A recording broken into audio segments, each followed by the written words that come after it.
आज दुनिया के कई देशों के बीच एक रेस की शुरुआत हो चुकी है। ये रेस एक ऐसी टेक्नोलॉजी को हासिल करने के लिए है जिस पर artificial intelligence, space exploration, electronic vehicles, robotics और वो सब इन्वेंशंस डिपेंड करती हैं जो इस दुनिया के फ्यूचर को डोमिनेट करेंगी। एक ऐसी टेक्नोलॉजी जिसके लिए कई देश पूरी कोशिश कर रहे हैं कि वो उनके राइवल्स को ना मिल सके।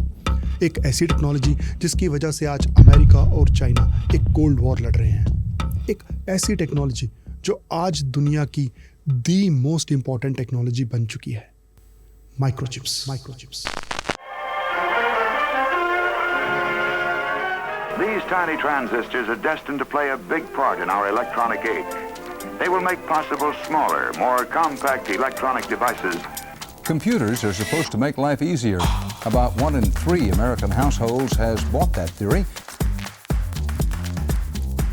From autos to manufacturing to data centers to communications, everything depends on semiconductors.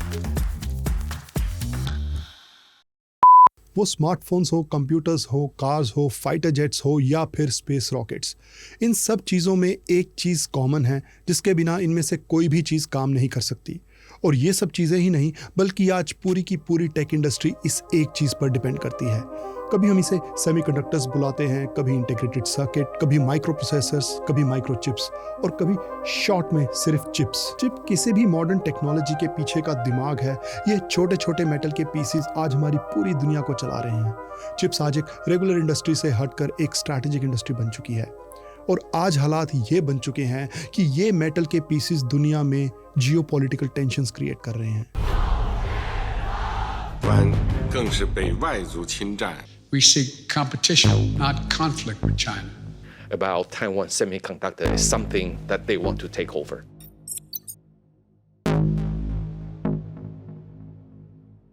आज माइक्रोचिप्स की वजह से दुनिया की दो बड़ी इकोनॉमिक और मिलिट्री पावर्स के बीच में एक कोल्ड वॉर की शुरुआत हो चुकी है। अमेरिका और चाइना आज इस बात को समझ चुके हैं कि जो भी देश माइक्रोचिप्स की मैन्युफैक्चरिंग पर पकड़ मजबूत बना पाएगा, वही देश दुनिया भर की इंडस्ट्रीज को कंट्रोल कर पाएगा। मगर बात सिर्फ इकोनॉमिक फैक्टर्स की नहीं है, पर मिलिट्री पावर की भी है। आज किसी भी मिलिट्री को मजबूत बनाने के लिए बंदूकों से ज्यादा चाहिए माइक्रोचिप्स। बेहतर वेपन सिस्टम्स के लिए, इंटेलिजेंस गैदरिंग के लिए, जंग में आर्टिफिशियल इंटेलिजेंस को इस्तेमाल करने के लिए, मेनली अपने राइवल्स से आगे रहने के लिए किसी भी मिलिट्री को चाहिए माइक्रोचिप्स। इसीलिए आज microchips symbol of geopolitical power बन चुकी है, क्योंकि ये एक देश की इकोनॉमिक पावर के साथ साथ रिप्रेजेंट करती है उसकी मिलिट्री पावर को।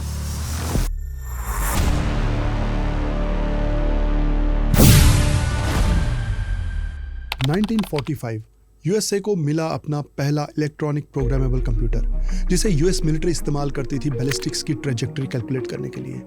ये कंप्यूटर्स बहुत ही बल्कि थे। इनमें कई सौ वायर्स और केबल्स थी जो बहुत ही कॉम्प्लिकेटेड तरीके से एक पार्ट को दूसरे पार्ट से कनेक्ट करती थी। ये कंप्यूटर्स इतने ह्यूज और एक्सपेंसिव होते थे कि इनका सिर्फ एक ही कस्टमर होता था, यूएस गवर्नमेंट। 1958 में अमेरिकन इंजीनियर्स ने कुछ नया सोचा।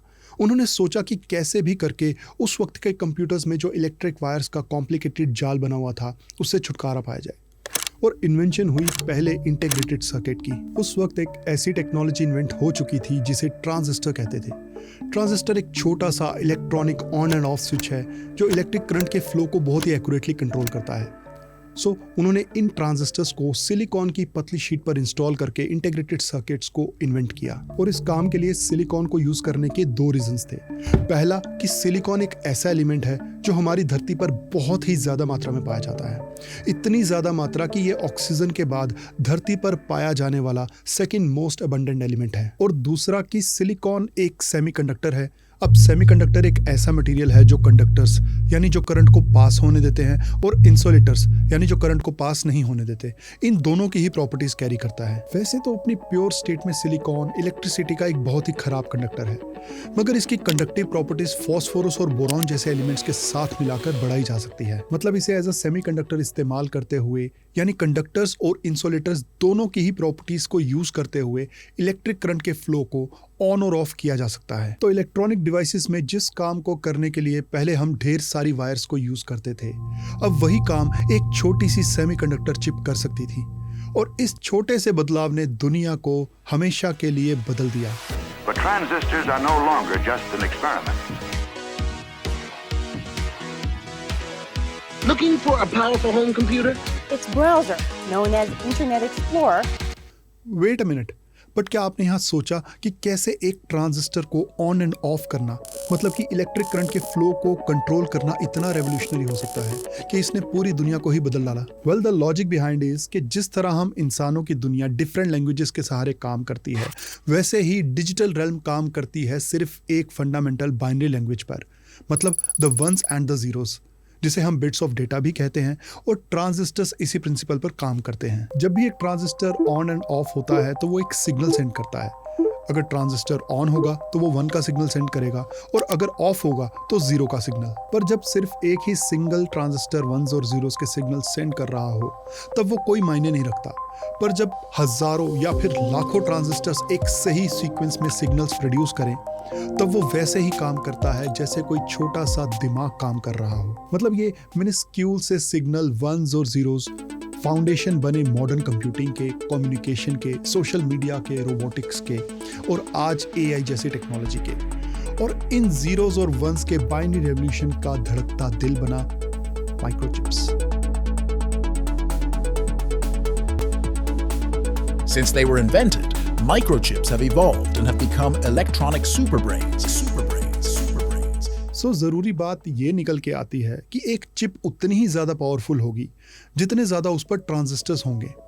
अब 1960 में जब अमेरिका में चिप्स बनना शुरू हुए थे तब उन पर सिर्फ 4 ट्रांजिस्टर्स थे, पर उसके बाद वो कॉन्स्टेंटली ऐसी टेक्निक्स फिगर आउट करते गए जिससे वो हर साल चिप्स पर और ज्यादा ट्रांजिस्टर्स फिट कर पा रहे थे। और 1965 में इंटेल के को फाउंडर गॉर्डन मुरे ने एक तरह की भविष्यवाणी की जिसे मुरेज लॉ भी कहते हैं। अपनी ऑब्जर्वेशन में मुरे ने बताया कि एक माइक्रोचिप पर फिट होने वाले ट्रांजिस्टर्स हर साल डबल होते रहेंगे, और ऐसा ही हुआ क्योंकि अगले 30 सालों में एक सिलिकॉन चिप पर लगने वाले ट्रांजिस्टर की मल्टीप्लिकेशन बहुत ही तेजी से हुई।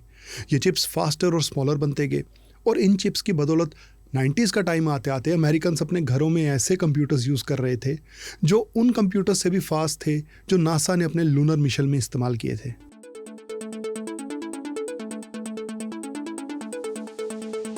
How about a personal computer? और 2010 आते आते इंजीनियर्स 1 बिलियन यानी 100 करोड़ से भी ज़्यादा ट्रांजिस्टर्स फिट कर पा रहे थे एक सिंगल सिलिकॉन चिप पर। और गेस कीजिए कितनी बड़ी सिलिकॉन चिप पर? हमारे हाथ जितनी बड़ी, उंगली जितनी बड़ी ना, सिर्फ हमारे नाखून जितनी बड़ी चिप पर। बट ये कैसे पॉसिबल हो पा रहा था कि जहां 60s के वक्त एक सिंगल सिलिकॉन चिप पर हम सिर्फ 4 ट्रांजिस्टर्स फिट कर पा रहे थे, वहीं 2010 में उससे भी छोटी चिप पर 100 करोड़ से भी ज्यादा ट्रांजिस्टर्स फिट हो रहे थे। I mean this is huge. Well, not huge but small, और परहैप्स माइक्रो और नैनो, बिकॉज एक सिंगल चिप पर 1 बिलियन के अराउंड ट्रांजिस्टर को फिट करना तभी पॉसिबल होगा जब हम उस ट्रांजिस्टर का साइज छोटा करते जाएं, मतलब बहुत ही ज़्यादा छोटा। मगर कितना छोटा? देखिए, इंसान का एक बाल तकरीबन 80,000 नैनोमीटर्स वाइड होता है, बट जब हम चिप्स पर लगे ट्रांजिस्टर्स की बात कर रहे हो तब ये साइज भी बहुत बड़ा होगा। चलिए इससे भी ज़्यादा ड्रास्टिक एग्जाम्पल लेते हैं, एक रेड ब्लड सेल की, जिसका साइज होता है approximately 5000 nanometres. Still too big. Okay, एक कोरोना वायरस जितना, जिसका मिनिमम साइज होता है तकरीबन 60 नैनोमीटर्स। नहीं, देखिए, जब हम बिलियंस ऑफ ट्रांजिस्टर्स को एक नाखून जितनी बड़ी चिप पर बिठाने की बात कर रहे हो तब हमें एक बहुत ही अनबिलीवेबल स्केल तक साइज को छोटा करना पड़ेगा। ओके, अब ये सुनिए, 2021 में IBM ने हमारे फिंगर नेल के साइज की एक चिप लॉन्च की जिस पर कितने ट्रांजिस्टर्स इंस्टॉल्ड थे? 50 बिलियन यानी 5000 करोड़। क्योंकि इस चिप पर लगे हर एक ट्रांजिस्टर का साइज सिर्फ 2 नैनोमीटर का है, जो कि एक ह्यूमन DNA से भी छोटा है। And if you think this is revolutionary, तो आपको बता दूं कि इंटेल ने कहा है कि वो आने वाले कुछ ही सालों में 1.4 नैनोमीटर की चिप प्रोड्यूस करना शुरू कर देगा। बट करते कैसे हैं लोग? वेल, इनका जवाब है ये। बेसिकली ये वो यूनिट्स हैं जहां पर माइक्रोचिप्स बनाए जाते हैं, जिन्हें कहते हैं फैब्रिकेशन यूनिट्स, या फिर शॉर्ट में सिर्फ fabs. And the reason it looks like a lab जो किसी वायरस के साथ डील कर रही हो, बिकॉज जब एक चिप बनाने के लिए सिलिकॉन को सैंड से एक्सट्रैक्ट किया जाता है तब उसे एक प्यूरिफिकेशन प्रोसेस से गुजारा जाता है ताकि उसमें प्रेजेंट दूसरे सब्सटेंसेस से उसे सेपरेट किया जा सके, और आखिर में हमें एक वेफर मिल सके, मतलब एक थिन स्लाइस ऑफ सिलिकॉन मिल सके।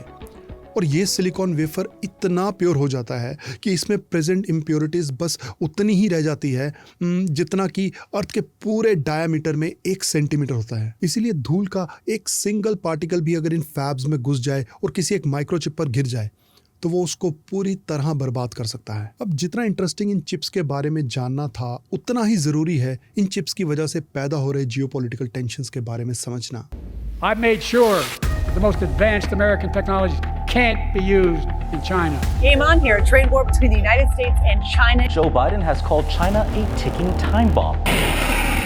आज इन चिप्स की वजह से यूएस और चाइना के बीच एक कोल्ड वॉर शुरू हो गई है। मगर ये वॉर एकदम से बस यूं ही नहीं स्टार्ट हो गई, बट इसके पीछे एक चेन ऑफ इवेंट्स है। देखिए, इन चिप्स को बनाने वाली शुरुआती कंपनीज थी यूएसए में। इनकी डिजाइनिंग, मैन्युफैक्चरिंग और असेंबलिंग सब यूएसए में होती थी और इन चिप्स को खरीदने के लिए मेनली एक ही कस्टमर होता था, US government. Initially in chips को या तो नासा इस्तेमाल करती थी अपने स्पेसक्राफ्ट्स में या फिर यूएस मिलिट्री अपनी मिसाइल्स में। मगर 1970 का दशक आते आते अमेरिकन्स को ये रियलाइज होने लगा था कि पर्सनल और कॉर्पोरेट कंप्यूटर्स जैसे सिविल प्रोडक्ट्स के लिए चिप्स बनाकर वो और भी ज्यादा पैसा बना सकते हैं।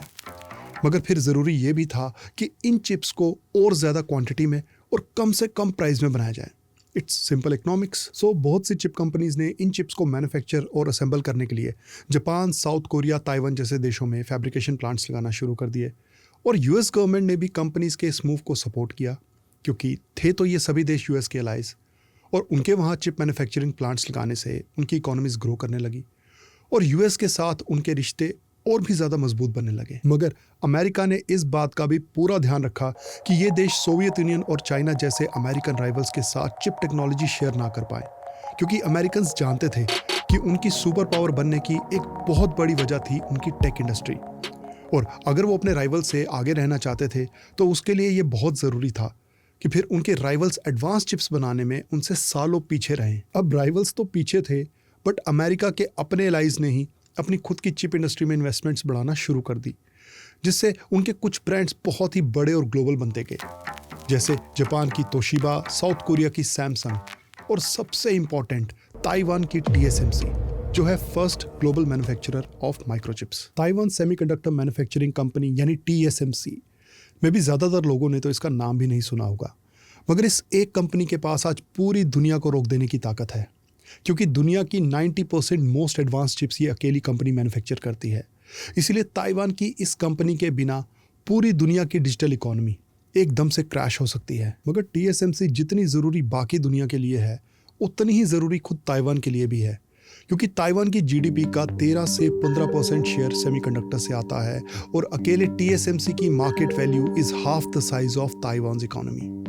और ये माइक्रोचिप इंडस्ट्री ताइवान के लिए आज सिर्फ इकोनॉमिक सिग्निफिकेंस नहीं रखती, मगर स्ट्रैटेजिक इंपॉर्टेंस भी रखती है। 1949 में जब चाइना आज़ाद हुआ था, तब से ही चाइना ताइवान को अपना हिस्सा बताते आया है, और चाइनीज़ कम्युनिस्ट पार्टी की ऑफिशियल पॉलिसी रही है कि वो ताइवान को मेनलैंड चाइना से मिलाकर ही रहेंगे, चाहे उसके लिए उन्हें एक मिलिट्री इन्वेजन ही क्यों ना करना पड़े। China has deployed dozens of warplanes and ships off the coast of Taiwan as part of a mock missile strike. और ताइवान की माइक्रोचिप इंडस्ट्री ही आज उसे चाइना से एक शील्ड प्रोवाइड कर रही है। वेट अ मिनट, बट क्या माइक्रोचिप्स इतनी पावरफुल हैं कि वो चाइना की मिलिट्री को भी रोक सकती हैं? देखिए, एडवांस माइक्रोचिप्स को डिज़ाइन करने के लिए जो सॉफ्टवेयर चाहिए उसे यूएसए बनाता है, और फिर उन डिज़ाइंस को रियल चिप्स में कन्वर्ट करने के लिए जो एक्सट्रीम अल्ट्रा वायलेट लिथोग्राफी यानी EUV मशीन्स चाहिए, उन मशीन्स को पूरी दुनिया में मैन्युफैक्चर करती है सिर्फ एक डच कंपनी ASML।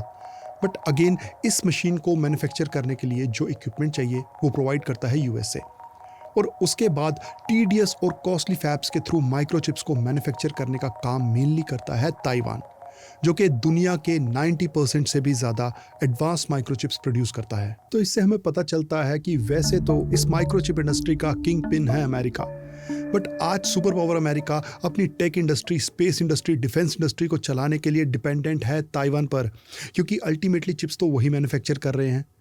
इसीलिए सुपर पावर अमेरिका आज चाइना के अगेंस्ट ताइवान का बॉडीगार्ड बना बैठा है। वेल प्लेड ताइवान, बट यहाँ एक प्रॉब्लम भी है, और प्रॉब्लम ये है कि अब चाइना को ताइवान की ज़रूरत पहले से भी ज़्यादा है, क्योंकि चाइना को भी चाहिए माइक्रोचिप्स।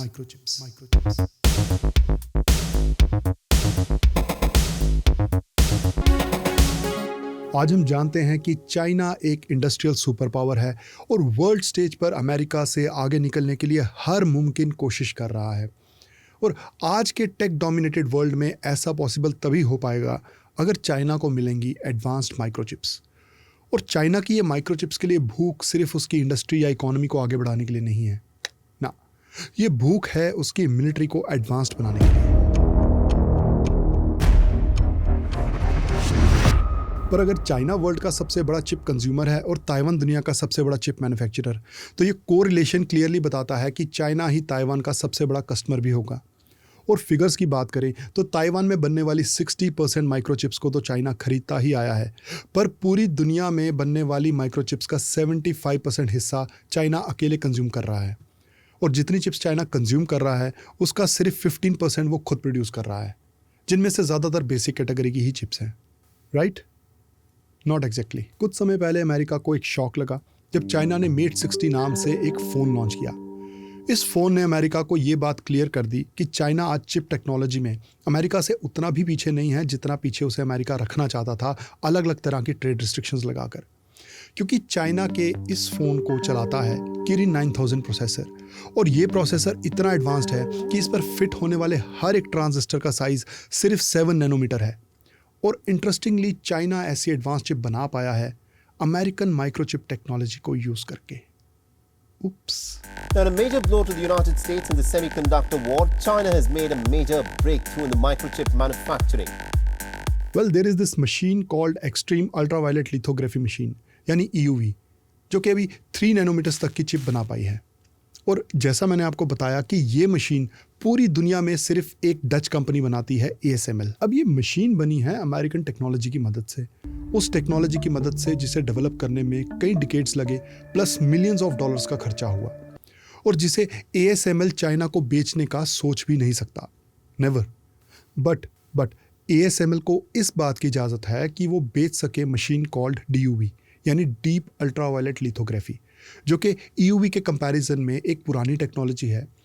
और चाइना की ये 7 नैनोमीटर चिप इन्हीं पुरानी DUV मशीन्स का एक प्रोडक्ट है। अब चिप तो चाइना ने बना ली, बट आगे क्या? मतलब क्या चाइना 7 नैनोमीटर से छोटी चिप बना पाएगा? और क्या इन चिप्स को जब लार्ज स्केल पर बनाना होगा तब क्या वो इसे कॉस्ट इफेक्टिव वे में बना पाएगा? I mean ultimately price of a product matters, economies of scale. China के लिए चिप मैन्युफैक्चरिंग में सेल्फ सफिशिएंट बनना जितना ज़रूरी आज बन चुका है, इतना ज़रूरी कभी नहीं था। चाइना लगातार अपनी इन्वेस्टमेंट्स माइक्रोचिप इंडस्ट्री में बढ़ा रहा है, और अभी रिसेंटली ही चाइना ने $47.5 बिलियन का एक और इन्वेस्टमेंट पैकेज अनाउंस किया। But is this enough? No, क्योंकि चाइना हर साल $400 बिलियन से भी ज़्यादा का चिप्स इंपोर्ट करता है, और इसके कंपैरिजन में जितनी इन्वेस्टमेंट वो अपनी लोकल चिप इंडस्ट्री की ग्रोथ में कर रहा है वो सफिशिएंट नहीं है। और बात सिर्फ इन्वेस्टमेंट्स की नहीं है, पर एक पूरे इकोसिस्टम की है। अब आज अमेरिका का बनाया माइक्रोचिप इकोसिस्टम दुनिया की कुछ एडवांस्ड इकोनॉमीज के साथ जुड़ा है, और एग्जिस्टिंग सप्लाई चेन में इन सब इकोनॉमीज की अपनी अपनी स्पेशलाइजेशंस हैं। जैसे कि डिज़ाइनिंग में एक्सपर्टीज़ है खुद अमेरिका की, लिथोग्राफी टूल्स प्रोड्यूस करता है नीदरलैंड्स, स्पेशलाइज्ड मटेरियल्स प्रोवाइड करता है जापान, और फाइनल असेंबलिंग और फैब्रिकेशन किया जाता है साउथ कोरिया और मेनली ताइवान के द्वारा। It's a complicated job. अब अगर चाइना माइक्रोचिप्स बनाने में सेल्फ सफिशिएंट बनना चाहता है तो फिर उसे इस सप्लाई चेन की हर एक सोफिस्टिकेशन में स्पेशलाइज बनना होगा। But it's not a piece of cake, क्योंकि इस सप्लाई चेन की किसी एक सेगमेंट में ही स्पेशलाइज बनना अपने आप में एक हाईली कैपिटल इंटेंसिव काम है, और ऐसा हर सेगमेंट में करना नियरली इम्पॉसिबल। और खास करके तब जब आपका इकोसिस्टम टोटल आइसोलेशन में काम कर रहा हो, और ना ही सिर्फ आइसोलेशन में बट एक अथॉरिटेरियन सिस्टम में भी, जिसमें फेलियर्स को पचाने की क्षमता ना हो, क्योंकि इनोवेशंस थ्राइव करती हैं एक फ्री एनवायरनमेंट में, which is hard to find in China. So hard luck China. देखिए, चाइना के अपने ऑलरेडी बहुत से इश्यूज़ हैं जो उसे माइक्रोचिप्स की रेस में पीछे रख रहे हैं, बट अमेरिका ने भी कोई कसर नहीं छोड़ी चाइना को कॉर्नर करने की। पहले तो अमेरिका ने अपनी चिप मैन्युफैक्चरिंग कंपनीज पर हैवी रिस्ट्रिक्शंस लगा दी, जिससे वो चाइना को एडवांस चिप्स ना बेच सके। और ये रिस्ट्रिक्शन सिर्फ यूएस कंपनीज पर नहीं लगाए गए, पर उन सभी ग्लोबल कंपनीज पर भी लगाए गए जो यूएस सेमीकंडक्टर टेक्नोलॉजी यूज़ करते हैं, और जो आज की डेट में तकरीबन सभी करते हैं। बट यूएस का कंसर्न सिर्फ चाइना को रोकना नहीं है, पर एडवांस टेक्नोलॉजीज़ में लीड करना भी है, जिससे दुनिया में वो अपनी लीडरशिप को मजबूत कर सके। और ये पॉसिबल तभी हो पाएगा जब यूएस माइक्रोचिप्स में अपनी सुपरमेसी बना पाएगा। And how much is US committed in achieving this supremacy? Very committed. And for proof हमारे सामने है यूएस का 2022 में लाया गया चिप्स एंड साइंस एक्ट, जिसमें वैसे तो यूएस $80 बिलियन की इन्वेस्टमेंट कर रहा है अपनी इंडस्ट्री और रिसर्च में, बट इस $80 बिलियन में से $52 बिलियन खर्चे जाएंगे माइक्रोचिप्स पर। And the most important thing is कि ये पब्लिक इन्वेस्टमेंट वर्ल्ड वॉर 2 के बाद अमेरिका के द्वारा किया गया अभी तक का लार्जेस्ट पब्लिक इन्वेस्टमेंट है। बट बात सिर्फ आज अमेरिका और चाइना की नहीं है। आज दुनिया के बहुत से अलग अलग देश एडवांस माइक्रोचिप्स को बनाने की रेस में लग चुके हैं। इवन इंडिया इस रेस में पीछे नहीं है। India is investing a lot in microchips. हाल ही में मार्च 2024 में यूनियन कैबिनेट ने $15.2 बिलियन यानी कि तकरीबन 1.25 लाख करोड़ अप्रूव किया है भारत में 3 सेमीकंडक्टर प्लांट सेटअप करने के लिए, जिनमें से 2 लगेंगे गुजरात में और 1 असम में। वेल, देखा जाए तो आज के टेक डोमिनेटेड वर्ल्ड में माइक्रोचिप्स में इन्वेस्ट करना बहुत ही फ्रूटफुल होगा। बट क्या दुनिया को टेक्नोलॉजी ने डोमिनेट करना अभी शुरू किया है? क्या इससे पहले दुनिया को माइक्रोचिप्स की ज़रूरत नहीं थी? तो फिर ऐसा सडनली क्या हो गया है कि दुनिया के बहुत से देश आज माइक्रोचिप्स बनाने में सेल्फ डिपेंडेंस हासिल करने की रेस में लग चुके हैं? कुछ साल पहले सेमीकंडक्टर इंडस्ट्री 5 से 6% के ग्रोथ रेट से बढ़ रही थी, पर सडनली कोविड पैंडेमिक की वजह से चिप्स की डिमांड 20 से 25% तक बढ़ गई। बट जहां एक तरफ डिमांड तो स्काई रॉकेट हो रही थी, वहीं दूसरी तरफ सप्लाई चेन्स पूरी तरह से डिसरप्ट हो चुकी थी। सडनली कार मैन्युफैक्चरिंग लाइंस एकदम से रुक गई। स्मार्टफोन्स, कंप्यूटर्स और टीवी जैसे इलेक्ट्रॉनिक्स, जिनकी demand work from home culture की वजह से एकदम से एक्सप्लोड हो रही थी, उनकी मैन्युफैक्चरिंग भी डिसरप्ट हो गई।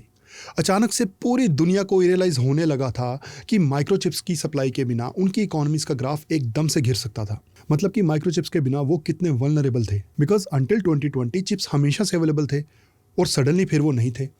अब सवाल उठने लगा कि चिप्स कहाँ गए, ये कहाँ से आते थे, इन्हें कौन बनाता था, कैसे बनाता था।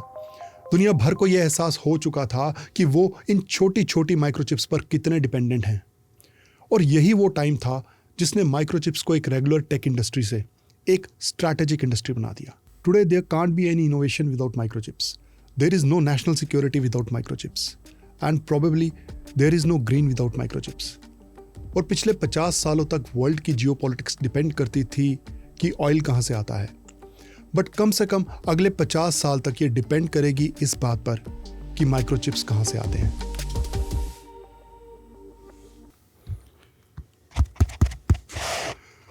So that was the video, and इस वीडियो में मैंने कोशिश की है आपको माइक्रोचिप्स और उसकी जियोपॉलिटिक्स के बारे में बताने की। वीडियो आप पूरा देख ही चुके हैं, और अगर वीडियो आपको एजुकेटिव लगा हो तो वीडियो को लाइक ज़रूर कर दें, और अगर चैनल को सब्सक्राइब नहीं किया है तो प्लीज़ सब्सक्राइब कर दें। सो जल्द ही आपके लिए एक नया वीडियो लेके आऊँगा। तब तक के लिए धन्यवाद एंड टेक केयर।